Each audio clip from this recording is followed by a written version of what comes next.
Welcome to the Chase Down Podcast, part of the Cavs Media family. I'm your host, Justin Rowan. The Chase Down is presented by Fubo TV. Watch over 100 channels of live sports and TV for half the cost of cable. There's no contract and no commitment. Try for free at FuboTV.com. Cleveland Cavaliers, still in the offseason mode, baby. We are waiting for the NBA draft, which is actually coming up a lot sooner than I realized. Just 17 days until the NBA draft, 25 days until teams can start negotiating with free agents. But today we are finishing up our positional recaps for the Cleveland Cavaliers by talking about the Cavs big men. And joining me today to do so is my co-host, Carter Rodriguez. Carter, how you doing, buddy? Doing well. For those tuning into the live stream, sorry the intro didn't have any audio. That's what happens when you completely get a new desk and rewire your computer and don't test anything for the stream before you start. You are just the model of professionalism, my friend. At least our buddy Rafa is going to be thrilled that you are facing the camera right now. Look at us, brother. 2 collared shirts in this economy. Though you got quite a bit of lettuce out. I'm going to have to, open it up a little bit. Woo! We're getting spicy today on the Chase Down. You can tell it's June. It's hot as hell, man. It got up to 100 degrees Fahrenheit here, which I think everybody knows how cold it gets up here. Both seasons are trying to kill me, Carter, at all times. Listen, man, you just chose a very intemperate place to live. There's just no other way around it. Yeah, you're not wrong. Before we get into the Cavs big men, I do want to talk just a little bit of NBA Finals. Are you surprised that it's 1-1? Because right now, I kind of expected Miami to maybe get one at some point this series. They have such a gift of getting teams out of their rhythm, dragging them down into their kind of style of play. But after that first game from Denver, I really thought that they were going to at least win those first 2 at home, and maybe Miami would get one at home. Now I'm starting to, I still feel good about my Nuggets prediction. I just feel like there's something about this Miami team that's terrifying, and I'm not even playing them. Well, I think the nature of this Miami team, I was thinking about this this afternoon while listening to all my post-game pods. I think the nature of this Miami team is that they can win any game no matter where it is, no matter what the circumstance. If they just get hot, they're going to win. So it's kind of, other than the old-fashioned trappings of role players shoot better at home, which doesn't appear to be the case for Miami anyway. It's just completely random. I don't know if this is I feel like historically when I see a series tied up 1-1, I'm like, oh, we got a real battle here. And maybe the road team might actually be better because they stole one on the road. I still kind of think Denver's better. I still think they should be pretty heavily favored to win, but Miami might just win a championship with idiots like me saying the other team should win. Yeah, I mean, it wouldn't be the first team they beat in this playoff run that I would say was the better team. But it's not always about who the better team is right on paper. It's whoever can perform the best within kind of a 7-game series. And, it's really funny looking back at it. I forget which podcast I was listening to today. I think it was actually the Hoop Collective, but Windhorst mentioned that this Bucks team that we saw this year might be better than the team that won the championship. And knee-jerk reaction, I disagreed, but you know what? It could be. This Bucks team was really, really damn good, and Giannis got hurt at the wrong time. Jokic has just been ridiculously impressive. I'm happy that people are finally kind of coming around to just how damn good that guy is. But that last game where Miami, despite what Spo said, took away some of his passing lanes, tried to make him into more of a scorer, made it harder for him to make other guys better. That reminded me so much of Dirk, the way he was just hitting timely buckets. And I thought they were in control of the game the way that he ended the third quarter. But Miami just, again, in the fourth quarter, they're so damn resilient. And I really didn't think that this was a matchup. They're so small. That's the thing that doesn't get talked about enough is, Kyle Lowry's 6 feet. They got 2 6'5" wings out there a lot of the time in Caleb Martin and Max Strus. Jimmy has good size. Bam, 6'9", right? There's not a lot of size out there when you're dealing with a guy like Jokic and Aaron Gordon and all these guys that Denver can throw at you. That just hasn't really been a major factor in the series, and that's kind of surprised me. I disagree with that. I think Game 1 was all about positional size. And that's fair. Yeah. And really, I just thought it wasn't something that was as correctable as it appeared to be in game 2. Probably would have been a better way to frame that. And really, I think you look at what it took for Miami to take this game. I don't know if Denver's played a good game yet in this series. I think Jokic has been great. Murray was just okay in game 1. He was just okay in game 2. Porter's just had a terrible shooting stretch and some regression of decision making in game 2, for sure. I think this was much more about Denver blowing it. Personally, I think they didn't play a good game. But that's also Miami. Like, Miami can make it game. so you don't play a good game throughout the entire series. Well, they're just kind of like this, they just kind of just grind you down with execution. And normally those kind of teams get exposed in the postseason, but they also have just enough high variance stuff too that makes it so they can survive it. Big game for the Max Strus agenda after a pretty dire game 1. But yeah, I mean, it's cool that it's 1-1. Though, if you told me Nuggets 1-5 still, I wouldn't be like blown away. Like, I think they absolutely could win the next 3. I don't know. Maybe home court just matters less than it used to. It just feels like it used to be like, you hold serve, you win. You steal 1 on the road. Holy crap, you're probably going to win that series. And now it's just like, whatever. Do you think that has a little bit to do with like just shooting variance? Because you can take a crowd out of a game, out of a series, whereas in the past, when you're trading twos, you're trading buckets, like, it's harder for a game to kind of get out of hand. It doesn't feel as crushing when someone hits kind of a mid-range jumper. I just feel like the shooting variance in general, like, that's been the story of Miami's run, is a team that wasn't very good at shooting throughout the season just got ridiculously hot and had some of the hottest kind of shooting series that we've seen.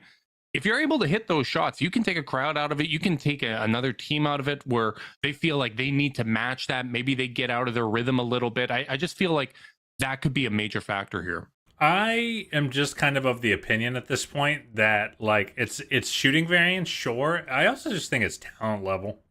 That's fair. I just think the league's so darn good that, it just makes every game kind of a toss-up right now. And I just feel like superiority. I mean, even look at that Nuggets-Lakers series. That was that's going to be remembered as an ass-kicking, and the Lakers were in every single game pretty much. Yeah. 2017 finals vibes. Yeah. So, like, I just feel like the league's talent is so darn good right now that it's kind of immaterial. Home court, like, matters, sure. And I still think Denver has an advantage on that front, but, like, it's just not what it used to be. That's all. Yeah, that's fair. And before we continue talking about the NBA, we probably should get what everybody came for out of the way, which is, of course, 60 seconds of Sea Bears. Carter, get the clock ready. Oh crap! Hold on, I don't know if I saved the profile. Give me a second. Let's go. Okay. I'm not even hearing it. Is this clock running?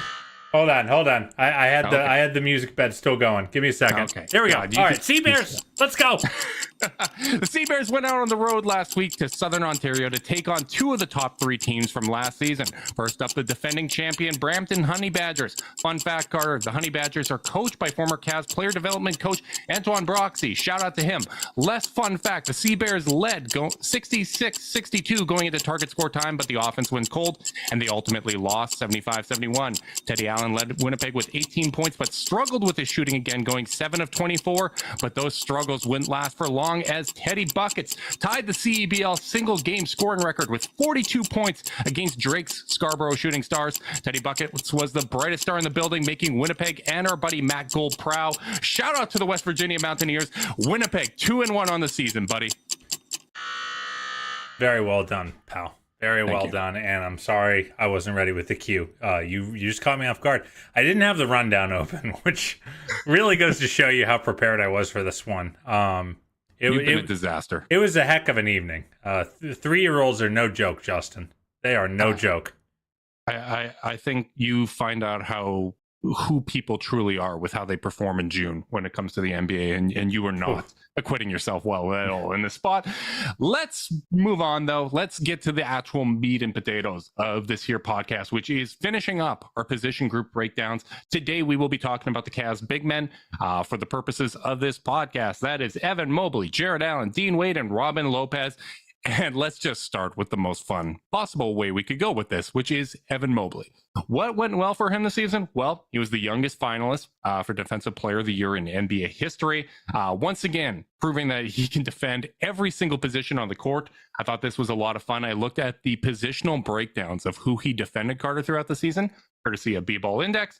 9% of his possessions guarding point guards, 9% guarding shooting guards, 17% on small forwards, 27% on power forwards, and 38% on centers. Even more interesting, players classified as primary ball handlers by Basketball Index, Evan Mobley defended them on 22% of his possessions, which obviously probably had a lot to do with, switching defense. Primary initiators can come from every single position, and Mobley's one of those guys that can defend all of those positions. We obviously have to start with the defense, and he was ridiculously good once again for the Cavs this year. And like I said, youngest Defensive Player of the Year finalist in NBA history at 21 years old. Like, this isn't exactly who we were hoping for. We weren't hoping for this high this early on, but it's great that we have it. Yeah, it was an awesome year for Mobley, and kind of didn't know if it was going to be that the first month of the year. He was dealing with the ankle injury, missed most of preseason. Just wasn't, I don't know, didn't feel like he didn't really know where to find his shots on offense early on, and was doing a lot of those bump, bump, bump, bump, post fade that's 2 feet short kind of possessions. And, then he kind of found his way and really showed a level of offensive dominance that I just don't think I was ready for. He averaged 18 points the last 40 games of the year, and 3 assists on efficient shooting. And, then of course on the defensive end, I feel like this year was the year where JB kind of just let him go. I don't feel like he guarded on the perimeter that much last season. At least guarding like main guys. I feel like he was almost always the help guy last year. He was playing a lot of free safety, and this year they said, hey, go guard Jimmy Butler down the stretch. Go figure out how to screen navigate as an on-ball defender. And, he learned a lot, I think, over the course of the year. And on that end of the ball, he culminated by completely ruining Julius Randle's life and playing him off the floor. Yeah. Now, obviously, the offensive success did not continue on the other side of the ball, but, you got to remember the age. You got to remember where we thought he'd be going into year 2. And, man, I feel like he passed this year with flying colors for me. Yeah, I was really impressed as the season progressed, just how well his offensive emergence really fit in with the rest of the team, right? Like, it didn't take away from Donovan Mitchell, didn't take away from Darius Garland. Jarrett Allen's scoring even went up when Mobley's scoring went up, and his passing has been really good too. Basketball Index has a metric that judges passing creation quality. So looking at how many bad pass turnovers do you have, how long are you holding the ball, where are you getting guys the ball, what do they convert? And as a rookie, he was very good. He was in the 88th percentile. He's up to 96th percentile in pass creation quality. And a lot of those playmaking stats, even though the volume isn't super high, they're good, right? Like, he's got really good instincts. The 2-man chemistry with he and Jarrett Allen is really good. And I definitely feel like, that didn't completely translate to the postseason. The Cavs' ability to beat kind of the defenses, the trapping defenses that you would see Darius Garland and Donovan Mitchell face throughout the regular season was always broken by Evan Mobley or Jarrett Allen in the short roll, that initiation from the high post. And those were just possessions that they didn't get value out of in the postseason. But over the course of a regular season, for him to show growth in those areas, I thought was really, really important. And obviously the pressure of the postseason, something he was facing for the first time. Same with a lot of guys on this team. It was funny. I was listening to Fedor's podcast, and he was mentioning how, despite the Miami Heat, 3 of the last 4 years they've gone to the conference finals, there's also that one year where they got swept by the Bucks and Jimmy Butler averaged 14 points for a series and was outscored by Bryn Forbes, right? Like, sometimes this stuff happens even though we know these guys are good playoff performers.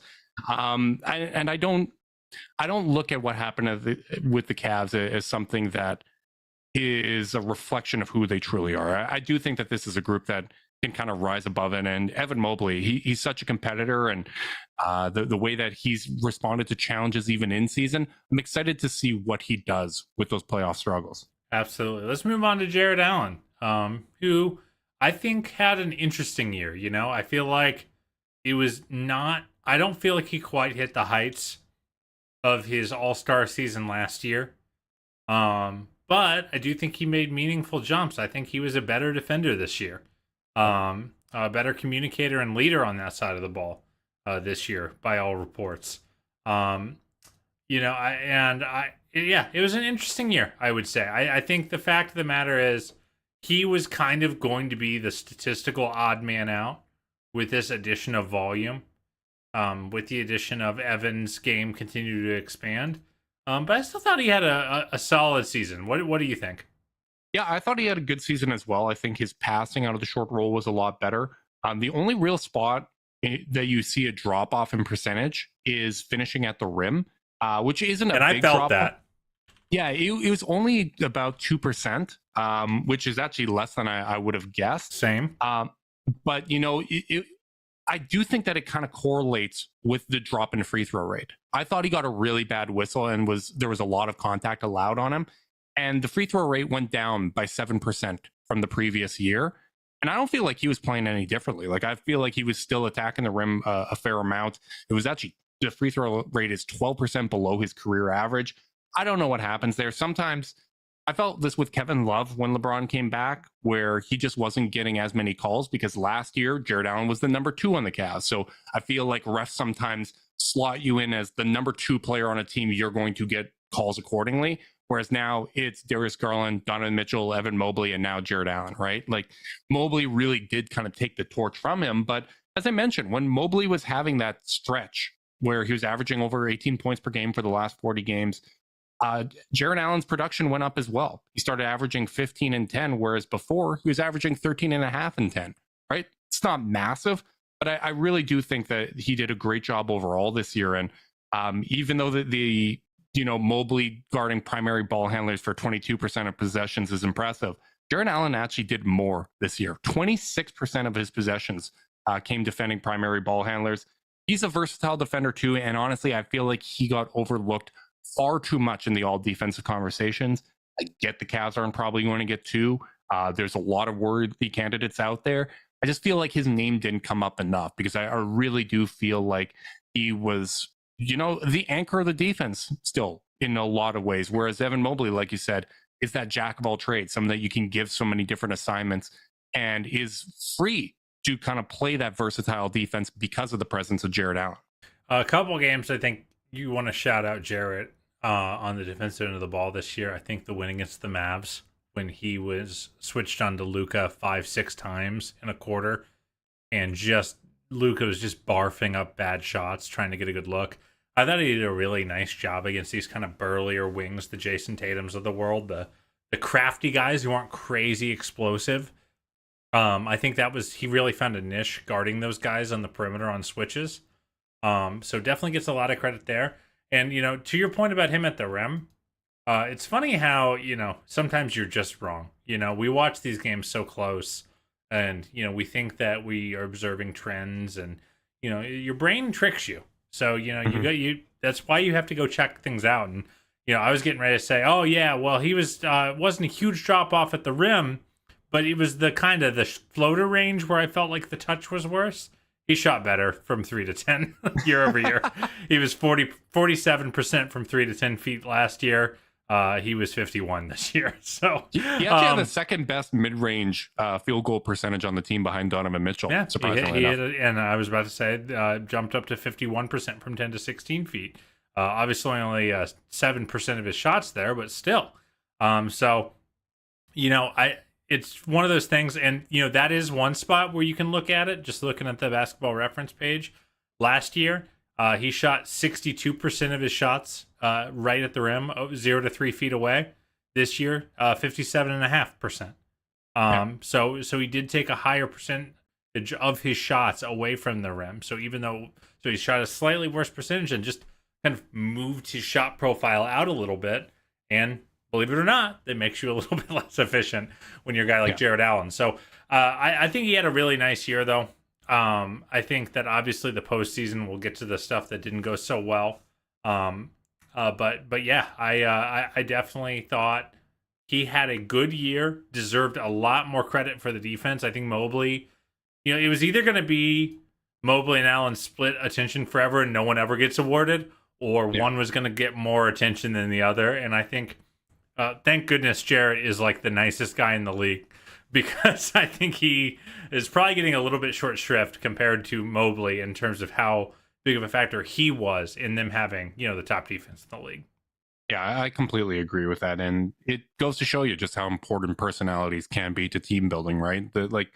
This is definitely a situation where you could have seen someone like Jarrett Allen get very disgruntled after being an all-star last year. And, consummate professional, continued playing hard, got better as the season went on. And, the encouraging thing, too, is last year, the Mobley and Allen pairing was really good. The numbers were great when they were together, but a lot of that was really carried on the defensive end. And this year we saw real progress with how good they were together on the offensive end and how good the team was around them. According to Cleaning the Glass, when Mobley and Allen were together as a duo, they had a plus 8.9 net rating together and a 119.3 offensive rating. That's in the 87th percentile of all lineups in the NBA. It's really, really damn good, Carter. And another one of those things that's kind of counterintuitive. You would have assumed Mobley with no Allen was a more potent offensive lineup. Nope. It was Mobley with no Allen, 115.1 offensive rating, so about a drop-off of 4 points per 100 possessions, still plus 3.8 net rating on the year. And Allen with no Mobley, again, 115.8 offensive rating, plus 6.7. So they were great with every single combination of these two.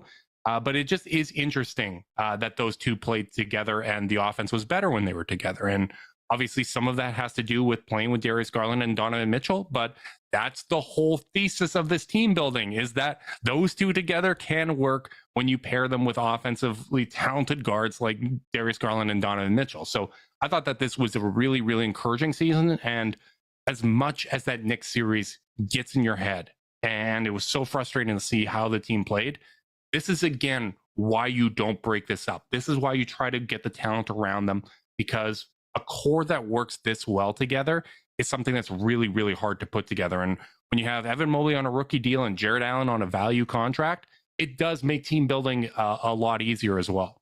Yeah, absolutely. I thought they played really well together. I did like that you noted that, a lot of those minutes are going to come with the two best offensive players in the team, in Garland and Mitchell. But yeah, I continue to think this works. I continue to feel like this is a pairing that I want to see continue to bear fruit. I think their failures had a lot more to do with execution, and spacing around them, and scheme, than it did with anything archetypal. I don't think that the Knicks shut the Cavs' water off because they played two bigs. I think the Knicks shut the Cavs' water off because the Cavs played really, really bad and did not have enough threats off the ball to keep things from getting too crunchy, alongside those two. Yeah, I completely agree. I think this pairing is awesome. This pairing is almost as good as the Chase Down podcast and Zoom. Support for this podcast and the following message comes from Zoom. 500,000 businesses connect using Zoom, a single platform for phone, chat, workspaces, events, apps, and video. Zoom enables real-time collaboration for teams around the globe. Zoom, how the world connects. Carter, before we get into what they can improve, because I actually think of all the position groups we're missing discussed, a couple folks still, Justin. I know. That's what I'm saying. Before we get there, because I think that the discussion about where Mobley and Allen can improve is the most interesting for this offseason. We do need to touch on our guys, Dean Wade and Robin Lopez. Rolo, I don't even know how to seriously do this. Veteran presence out there. Vibes were great. Hit one of the most memorable shots I've seen in person, where he was sitting on his butt against the Wizards and threw the ball up. Me and you were high-fiving, having fun there. The hook shots were fun.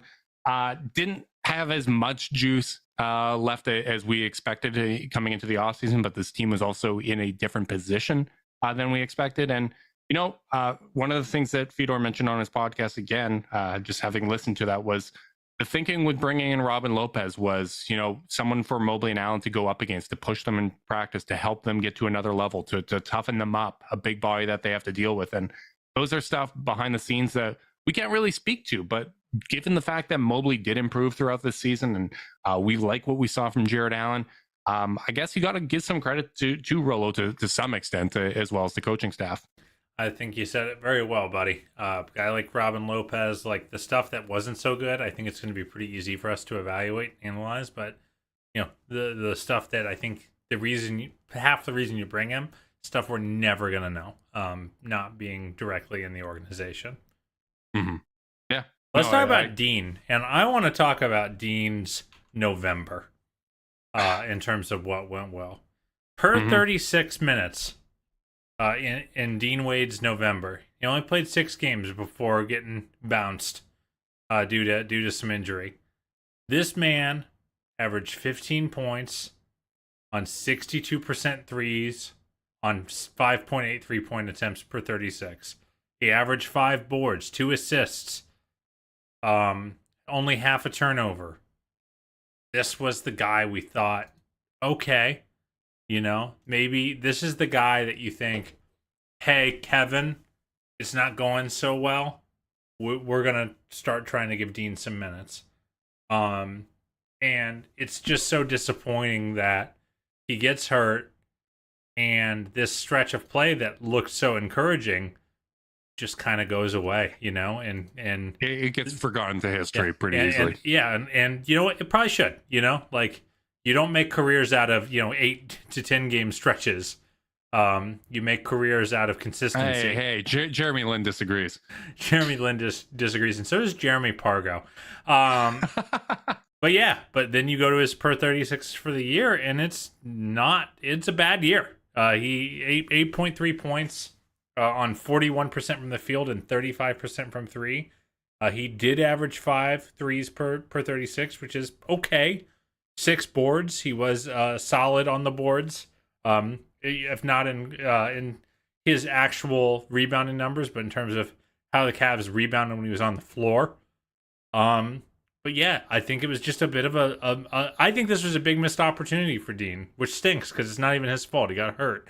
Of course, we'll never know how much that was impacting him down the stretch, but he went from showing those signs as a movement shooter and taking some really tough threes very confidently and lacing them to some of the ugliest misses you'll see. So can't help but feel like the injuries were a big factor, but it's one of those things where we're not going to know. Yeah, and it's unfortunate because this is now back-to-back years where we sit here and we're like, man, that Dean Wade injury really had a lot of ripple effects that hurt the Cavs, which I mean is probably more of a statement on the depth than anything else. But he did start the year looking very good, right? Like he looked like a more mobile, willing shooter. And I know you alluded to the Kevin Love decision, where to me, like it was almost more he was filling in for Lauri Markkanen, like giving us like a discount version of what we got from Lauri the previous year, because that had been his role, right? He was filling in for Lauri. When Lauri got hurt, he was out there spacing the floor. We wanted to see him come off the screens. We wanted to see more of that movement shooting. Can he get his volume up? And I remember early in the season, we were talking about, hey, that gamble looks to be paying off. He looks more confident.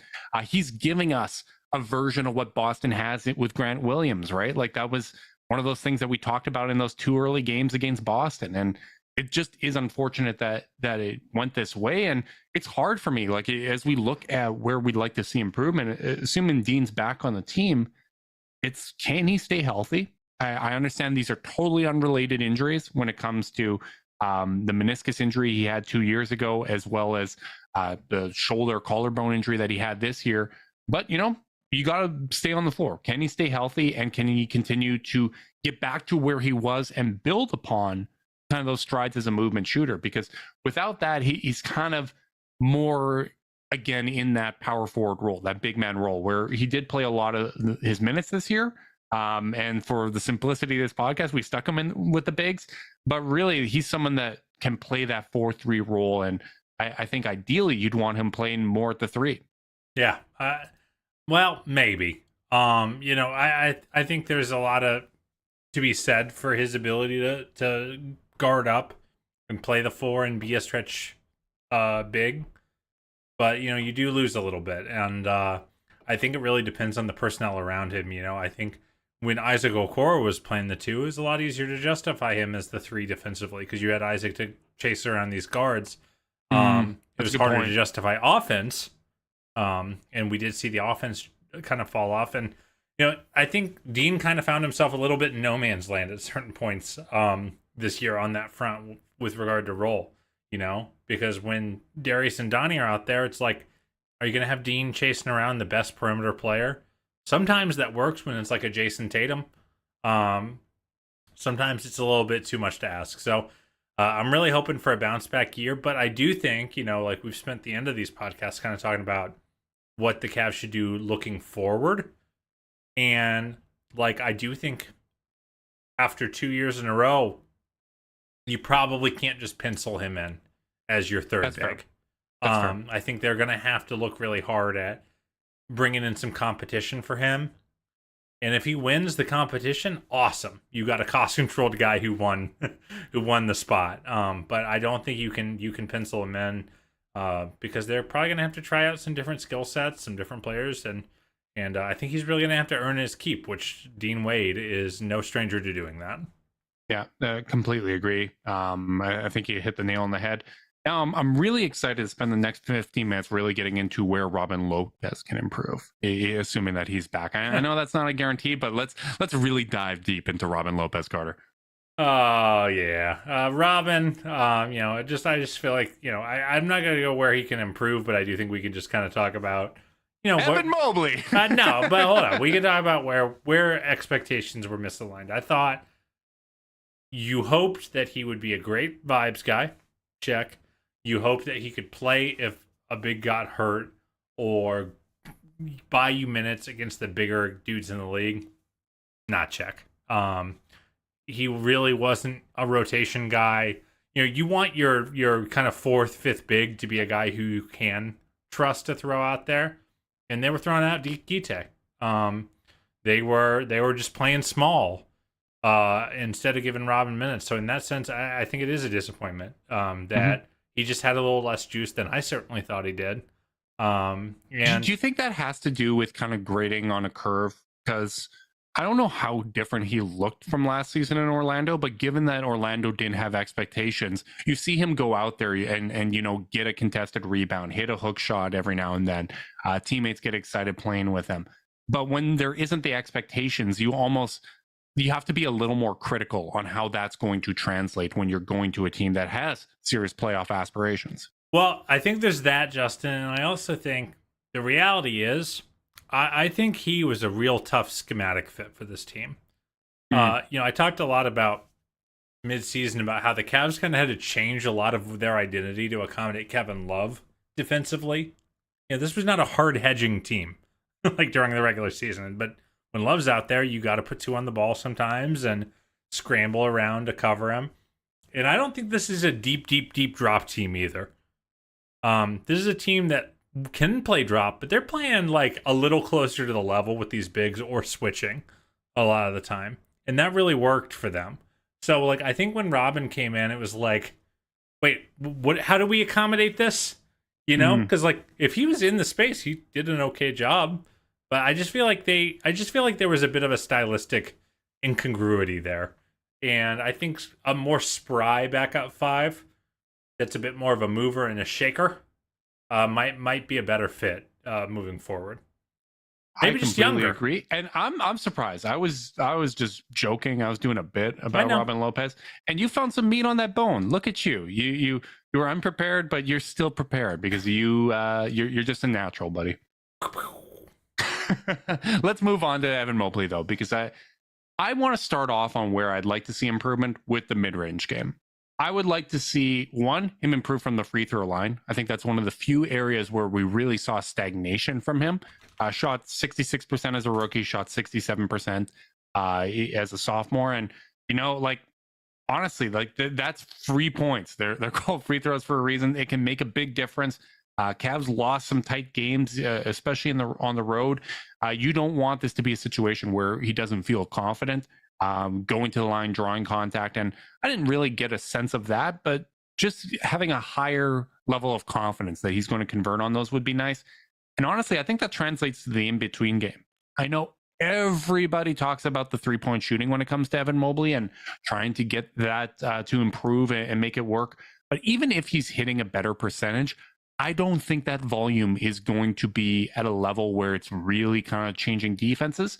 I think where you can get the most bang for your buck when you're talking about improvement to next year is that mid-range game. If he's able to adopt some of what we're seeing from Bam Adebayo, where he is a threat from that kind of free throw line extended, that's going to open up his ability as a passer. That's going to make defenses respect him more. The Knicks were really, really, really playing him to attack the rim on those short rolls. They weren't coming up. They weren't challenging him in those spaces. And if he had a confident mid-range jumper and he was able to hit those shots, that starts to open up more opportunities. And I really do think that the Knicks kind of not believing that he's going to convert those shots, it got in his head a little bit, and you saw some poor decision making in the short roll. And I probably don't have to remind you of this, but again, 1 point in the pick and roll all series for Evan Mobley, right? Like that's a really, really, really big part of getting this offense to work at a playoff level. Is teams are going to do things to the guards, and Evan Mobley and even Jarrett Allen need to capitalize in those areas to make the defense play them a little more honestly. Yeah, I couldn't agree more. I'm actually going to take it up a notch. I'm going to go full Emeril Lagasse here. I'm worried about Evan Mobley's jump shooting. Okay. I think last year you look at it, you look at the free throw percentage, you look at some of those historical predictors for being a good jump shooter, and he wasn't hitting those, but you look at the touch on the floaters and you go, he'll probably figure it out. 2 years makes a pattern, Justin. And the fact of the matter is he got worse as a shooter this year. He got way, way better at the rim. He was about 6 percentage points better at the rim and took more at the rim. So his overall efficiency went up, but the jumpers were not where they were last year. The free throw percentage plateaued, and he is the king of, missing 2 in a row, which tells you that he's searching out there a little bit. It's not like he misses 1 and then, gets himself reset and calmly drains the other. I think there is some legitimate concerns there. Obviously, he's still reworking his form, so you always have to kind of grain of salt some of this stuff with a player this young. And to the Bam Adebayo point, his rookie year, he shot, let's see here, he shot 72% at the line. Next year, he shot 73. Next year, he shot 69. So you go, maybe he doesn't got the juice. Then he shoots 80, 75, and 80 the last 3 years, while really working on that mid-range game. So, I think sometimes we view free throw shooting as this very, static thing. Like, you either have touch or you don't, so you're either going to be a good free throw shooter or you're not. This is something you can work on, especially at the in-between game. And I do think Mobley has the touch, but, he is going to have to start showing some of those signs of consistency. Because you can have all the touch in the world, the shot's got to go in. Now, to your other point, I think the in-between game, the floater game, the short roll still matters more. That's where his gravity is going to lie. Much like Bam in this series against Denver, where, hey, Jokic is going to play a drop on Bam. That's just the way it's going to happen. And Bam is going to have to hit floaters. He's going to have to hit pull-up jumpers with a few feet of airspace in front of him, 7 to 8 feet away from the rim. And he's doing that at a very high level, and it's why Miami's in the series right now. So I think that's the more important bar to clear, and I'm very confident he can clear that one. But the jumper, it's time to be a little concerned, I think. Yeah, I think that's fair. The one thing I'd push back on is I think he was attempting tougher shots this year when it came to the mid-range. There was more turnarounds, there was more self-creation this year than there was the previous year. even if that came off of a pass, he was catching it, quick move, and attempting a jump shot. And I still think that the touch looks like it's there, but I do think overall you're correct to kind of point that out as something that needs to improve. And people, they just focus on the 3-point shot, right? Like people have reduced the game to rim and 3-pointers in their minds. That 15-foot range, to me, if he could get more confident from that range, if defenses had to respect him from that range, and he improved there and improved his handle, I really think that that would open up his offensive game, because this is a guy that was averaging for half the season, 40 games, 18 points per game on nearly 60% true shooting percentage. That is not something to sneeze at. Like nope. That's impressive.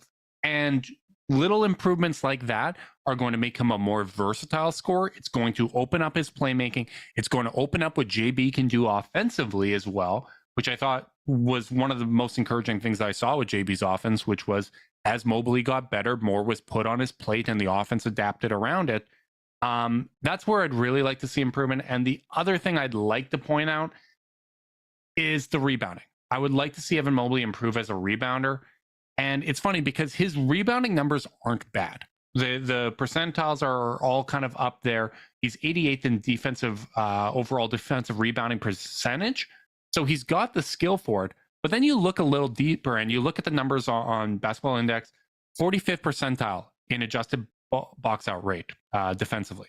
Like he's getting rebounds without really boxing out. He's 76th percentile in contested defensive rebound percentage. So, strength, and 69th in offensive rebound percentage. So some of that can be fixed by him getting a little bit stronger, but he also needs to, put a body on guys, give himself a better chance, because when you are letting guys get a free run to the ball and you're not putting your butt into them, you're going to give them more balance to win those contested rebounds. You're going to lose some of those fights. And we saw that against some of these more physical teams. We saw Toronto go out and take the ball from him. We saw New York take the ball from him. I think as much as the attention went on Jarrett Allen, I think Mobley's boxing out throughout that series, kind of looking back at those games, was worse than Allen's. Now, some of that had to do with positioning, again, defending Julius Randle out at the 3-point line, but that's something that I'd like to see him improve at, because as he gets stronger, he can do little things like boxing out more and be more attentive with that to capitalize on his natural skill as a rebounder. Yep. Absolutely agree with that. Let's talk about Jarrett. What does Jarrett need to get better at? I know everyone is going to holler about rebounding after how the postseason went. Yeah, but, let's talk about. Yeah, let's start there, because overall he was this better rebounder than Evan Mobley. He was 92nd percentile in offensive rebound percentage, 90th in defensive rebound percentage. I compared this to the Denver Nuggets and Miami Heat to see how many players on their roster are better at defensive rebounding. Kevin Love and Nikola Jokic are the only ones ahead. Allen's just a little bit ahead of Bam Adebayo in that category.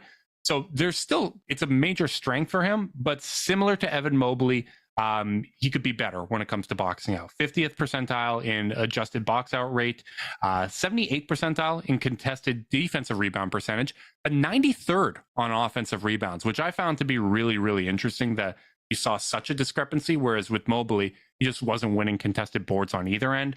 So again, I don't know if this is something that has to do with, adding strength, boxing out just a little more attentively to disrupt guys from being able to kind of crash the glass in the ways that they were. Maybe some of that has to do with improving the defensive rebounding around them. That was something that you smartly pointed out when we were talking about wings. I don't know what exactly it is, but he is a good rebounder. I think some of the issues against the Knicks had a lot more to do with scheme and where they put him. And even early in that series, like 14-14 in game one, I just feel like there was too much adjusting and getting away from what the Cavs do defensively, and that impacted his ability to be effective on the defensive glass. Yeah, I just feel like in general, I just want to keep seeing his game. Like, he's got to learn. I feel like the biggest thing for him, actually, much like Mobley, is finishing over length. I feel like when Jarrett has a size advantage or is facing a destabilized defense, like a very destabilized defense, he feasts. Like I've always said, his big scoring nights are much more symptomatic of things flowing really well for the Cavaliers otherwise, more than him like self-creating a ton. Mhm. And I think against the Knicks, that was one thing I was worried about is Mitchell Robinson's a big dude. He's going to be playing drop, and he's going to be in the way. How much does Jarrett believe in his touch? And turns out didn't seem like very much. He was darn near invisible often in that series. I don't know if he's ever going to be like a self-creation god, but like I don't think there's going to be the opportunity for that on this team. No, but like finding ways to sneak buckets in over length, I think could be a nice thing to work on, if not the main thing to work on. Yeah, I'd like to see him work on that in between game too, right? Because what makes the Cavs dangerous is the ability to go from Donovan being the ball handler to Darius, or Jarrett Allen playing one role offensively and Evan Mobley being able to do that. And just like we said earlier, the fact that he is, a good, pretty decent mid-range shooter on reasonable volume, experiment with that a little bit more. Develop that in between game. Make defenses come out to you, and then you can do that big passing with Evan Mobley in the dunker spot, right? Like if your man is coming out and creating those passing lanes, that's going to open up an opportunity for someone like Isaac Okoro to come backdoor. That's going to give you lobs to Evan Mobley. That's and vice versa, right? I think that's something that both of them can work on, and he is a better free throw shooter than Evan Mobley. I'd obviously like to see a little bit of growth there, and he's talked about how adding strength is one of his big focuses. And I don't want Jarrett Allen to go out there and add 20 pounds. I don't think that's ever like something smart for a 7-foot guy to do. It's tough on the joints, but I'd like to see him and Mobley get stronger. Right? Functional strength. Look at like rookie Tyson Chandler to where he was in Dallas, right? Like that's the type of body transformation I'd love to see as these guys get older. And it's important to remember, he just turned 25 years old. He is the exact same age that Tristan Thompson was backing up Timofey Mozgov on that first finals run, right? Like TT was the backup in that series. And of course, when Kevin Love got hurt, eventually they went to that 2 big lineup. But it was the following year that Tristan had that physical maturity where he made that leap in the margins that really, really made him such a focal point and such an important part of that championship team. And I know when we look at centers that don't have the 3-point shooting and the passing of Jokic, we just kind of bottle them up and we put them in a box as they're never going to improve. There's no real routes to them improving. When the improvement in the margins, the improvements of understanding your role on the offensive and defensive end can make such a big difference. So I really do think that there is a lot of room for growth for Jarrett Allen. I wanted to call out a quick chat in the YouTube live. Watershed just talked about how he feels like Mobley kind of ran out of gas in the playoffs and that the Cavs need to work on pacing themselves next year. And here's a macro thing I think we should put on the coaching staff is the minutes for those 2 bigs were pretty darn high. Mobley played 34.5 minutes. Jarrett played just under 33. And like I feel like a lot of that was a result of the Lopez thing not really hitting as a reliable option. Mm-hmm. Love being in and out of the lineup, not playing super well. Wade out of the lineup, but like giving those guys like and this is something our buddy David Zavak talked about a lot is like. Because when we were looking at this postseason, we're like, well, the core 4 are all going to play like 40 minutes. And like 40 minutes is a lot for bigs. Mm-hmm. And they pretty much had to play that. And I think if there's one thing that this team can do, it's finding more players at the end of the rotation that can, help them win games where they're only playing 30, 31, 32. Now, Mobley, he's a freak. I feel like he's always going to be in the mid-30s at the caliber he's going to be. But having nights where he plays 28, nights where Jarrett only has to play 26 because other players have it going so well. And I think they had that at the beginning of the season. Mm-hmm. I just thought it was a nice call out and something we haven't talked about yet. Yeah, I think that's a smart point. I agree with his conclusion where you want to manage the minutes you want to. I don't really agree with the Mobley looking gassed in the postseason, but I just thought it was noteworthy. Yeah, I was just going to address that part because the Cavs did get 10 days off basically before the playoffs, right? And I think that Mobley was trying a lot of things in game one and it wasn't working, and he started to, be less decisive and assertive out there.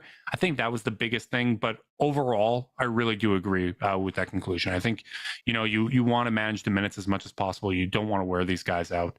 Carter, let's get to the grades, and then we'll talk about what real quick. We didn't hit Dean Wade improvements, and I got one.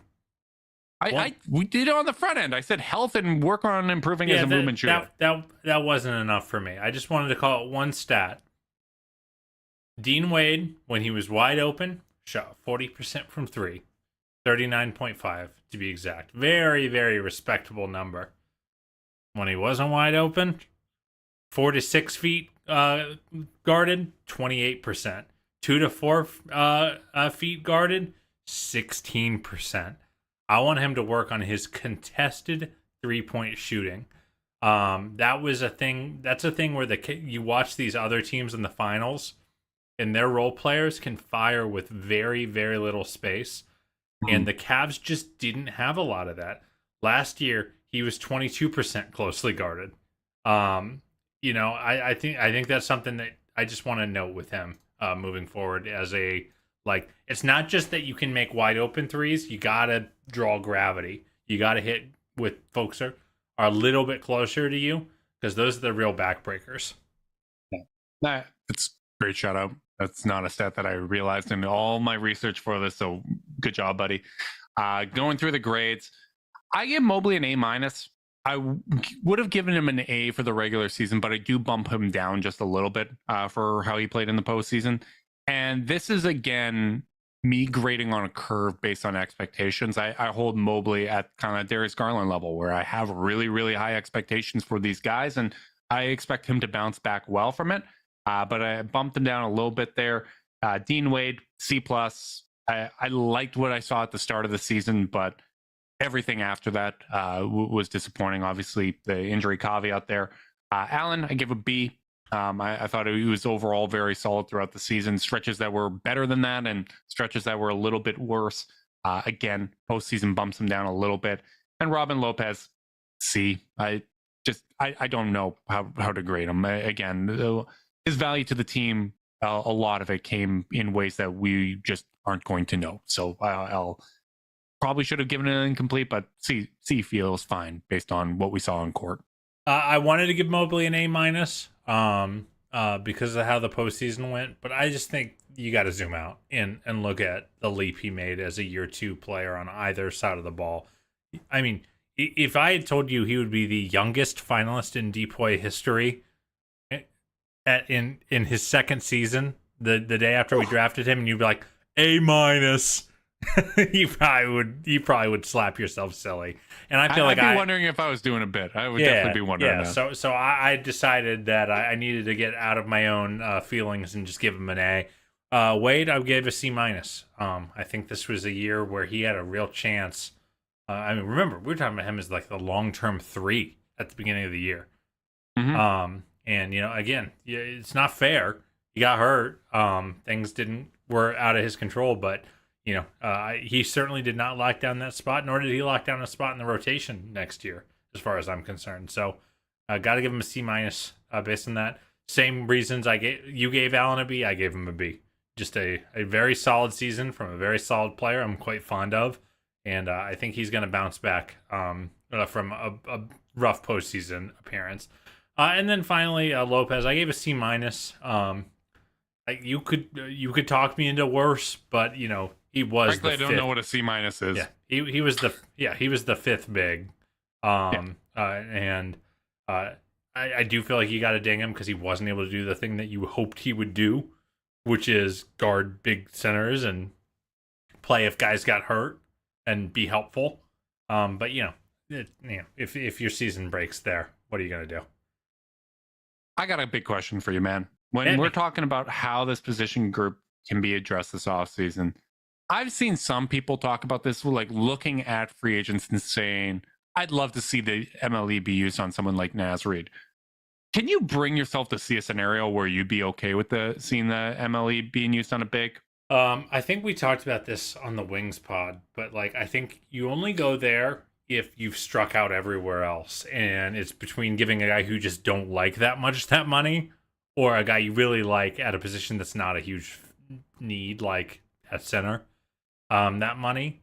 But that's not how free agency works. Like that normally, like if Naz Reid is your like 8th option for the mid level, by the time you've cycled more than that, sure. But like just hypothetically, if he's your 8th option because of all the fit reasons we already know about, by the time you've cycled through options 1 through 7, most of the time he's going to have already found work. Most guys don't like to be the 8th option when they're someone who can command $12 million a year.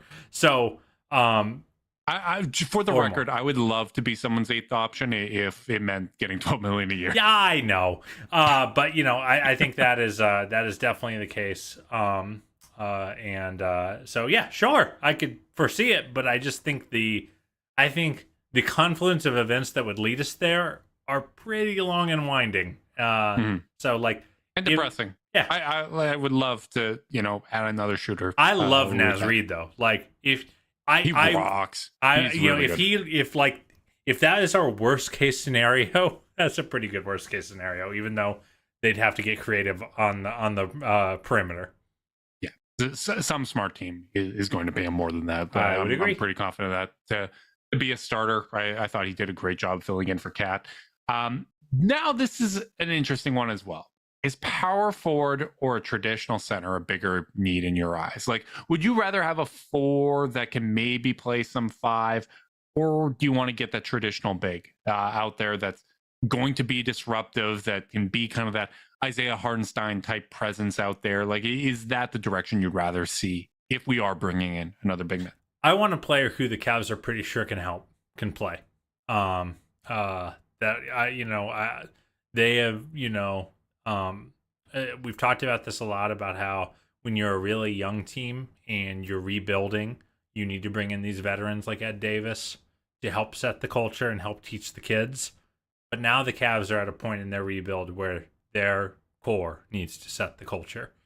So I think that's priority number 1, getting someone who's got some juice left in those legs. And, I think talent wins out ultimately. I do think this team, especially if they're chasing someone like Grant Williams or someone like that with the mid-level, they've got enough 3-4s at that point. So I imagine whatever big is being added is going to be a biannual exception or a minimum guy.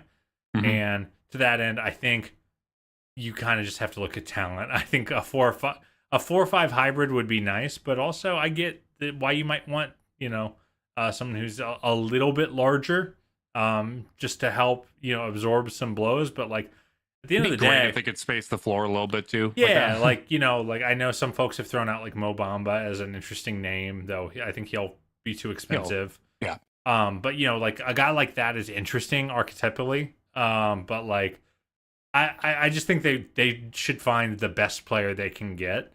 And kind of worry about fit later, because the reality is, sure, you might say, hey, we need someone to throw at Joel Embiid. But like the reality is, if you're benching Jarrett Allen and Evan Mobley so you can guard Joel Embiid better, mm-hmm. you're probably not, you've probably lost your way. So get good players. That should matter much more than the archetype when you're talking about your 11th, 12th, 13th, 14th men. I mean, this is the analysis that people come to the Chase Down podcast for. Get good players. Well, sometimes people forget. And like Kobe Altman throughout his tenure has been incredibly aggressive, and he's been incredibly creative with kind of the ways that he's gone out and found guys, right? Like maybe there is an unforeseen possibility on the trade market, right, where you can get someone in like that $7 million range that can be the third big. Because you use the mid-level exception on a wing that you feel good about. And maybe you did another trade with non-guaranteed contracts to bring in another wing, and you feel good about those two with, let's say, Karras and Okoro as well as your wing rotation. And you're saying, man, I got some non-guaranteed contracts. Maybe I can use these second-round picks and bring in a guy that can help us the third big, right? Like, I really do feel like he's going to explore all options, because that's the way it's gone, right? Like, and you have to, based on how the postseason went. You can't. I feel like nobody on this team, including a couple members of the core 4, though they inherently have more security, but no one played well enough for you just to go, we're probably fine there. Like, you're going to investigate every position group. You just have to. And that wasn't the messaging on media or the exit interviews either, right? It was, hey, we're prioritizing shooting. We're going to look to improve this bench, right? And I know some people, again, memories get short, and people weren't thrilled that no moves were made at the trade deadline. And you and I both we're not thrilled.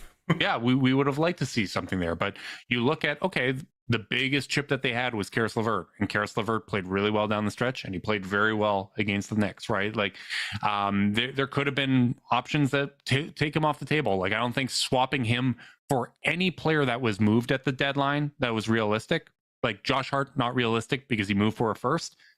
Every single player that was moved at the deadline, if you swap Karis LeVert for them, I don't think it changes the outcome of that series. So I think when you're looking forward at what the Cavs can do to get better, a lot of it's going to come internally. They're going to explore options to round out the roster and supplement that talent. But you look at the NBA Finals right now, what does it tell you? Continuity really matters. You see that across the NBA. Continuity really, really matters. This is like year 5 of that Denver core together, and they didn't make massive tweaks, right? Like, bringing Aaron Gordon in was really, really smart. But then, smart signing in Bruce Brown, bringing in Kentavious Caldwell-Pope, little moves in the margins like that really move the needle for them. And that could be the difference between a 4-game series where the Nuggets won in 4 against the Lakers, but the margins were thin. If you didn't have Bruce Brown and you didn't have Kentavious Caldwell-Pope in there, that could have gone completely differently. And as much as we talk about the stars and it being a star-driven league, that continuity and these moves in the margins can really, really make a big difference. Yeah, it kind of goes back to the idea that while you have, like, on one hand, you have to understand where the Cavs are in terms of how big their piggy bank is to make moves. Like, insofar as, like, they are asset poor by comparison to some teams. They did trade quite a bit to go get Donovan Mitchell, and Karis LeVert for that matter. However, on the other hand, you still, like, Kobe Altman has a job to do. And there is just so much evidence of these teams finding like, look at the finals and look at how cash strapped these teams were to fill out their rosters. Bruce Brown for like $6 million, Christian Brown at the end of the first round, the entire Heat roster. like if you're a good organization, you reap what you sow. And so the Cavs need to value these opportunities. And to they can find helpful players that help this team take another jump. It's just going to be hard, but that's why they make the big bucks, and we are podcasters. Yeah, and we just try. No accountability, baby. Well, we're accountable to each other because we'll just roast each other every single time that we're wrong. But yeah, honestly, I'm glad we talked a little free agency here, because next couple weeks are spoken for, man. We're going to do crash course of the NBA draft next week, learn about some second round sleepers. That's going to be us learning about the draft as well as our listeners. Our listeners probably know more about the draft than we do, but we'll bring on someone smart that'll help us out, and then we'll do a draft recap the week after. And after that, we're already at free agency, man. This is going to happen very, very quickly. I'm excited. Obviously, as you mentioned, the Cavs don't have a lot of money to offer in free agency. They don't have a ton of trade assets, but this is an organization that has gone creative. And like you said, man, like, teams are going to go for those top tier free agents first. We can go in, we can sneak in and go make compelling pitches to those tier 3 and 4 guys. So hopefully, as much as I hate the transaction time and I just like watching and talking about basketball, I love it. It's so much fun. It makes me nervous now that it's here, because now we're eventually going to get definitive answers, and I like the hypotheticals and the potential more than actually opening the mystery box. But we'll be here for all of that. Big thanks to all our listeners that have been here for us and listening to us live on YouTube. Make sure you like and subscribe. Click that notification bell so you know when we're going live. If you're listening via podcast and you want to support us, leave us a rating, leave a review, subscribe, unsubscribe, resubscribe, and help cook those books. If you want to be part of the Chase Down's exclusive Discord chat, send a screenshot of that review to chasedownpod@gmail.com. However you choose to support us, we really do appreciate it. Make sure you guys are staying safe out there. Until next time, go Cavs.